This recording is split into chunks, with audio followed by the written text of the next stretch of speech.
Yeah, good morning, Beth. That's exactly right. I've been out here for a couple of hours now. Those two men you mentioned, 23 and 22 years old.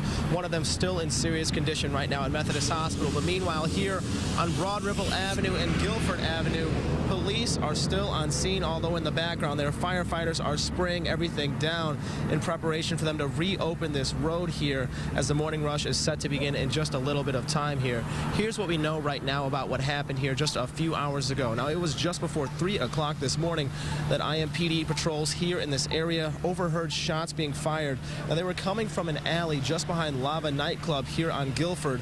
Meanwhile, just across the street from there, Casma nightclub was letting out people filtering out of that nightclub following a reggae night. So they have a pretty good crowd on Sundays, I'm told. Now, that's when two men started running from out of the alley, coming from the very direction where those shots were ringing out from, eventually making their way to an IMPD officer, letting him know that they were in desperate need of help. Now, those two men were then rushed to Methodist Hospital, where, as we've mentioned, one of them has since passed away.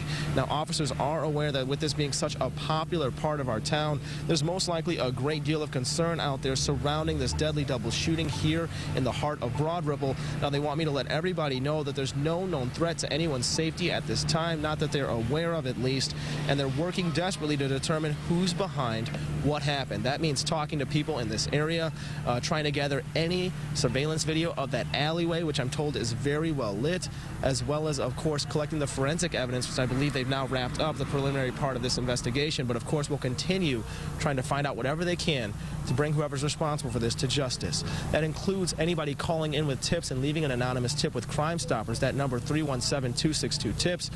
I'll be on hand out here as long as officers are on hand to bring you guys the latest information. So stick with RTV6 for more updates. I'm live in Broad Ripple this morning. Eric Cox, RTV6.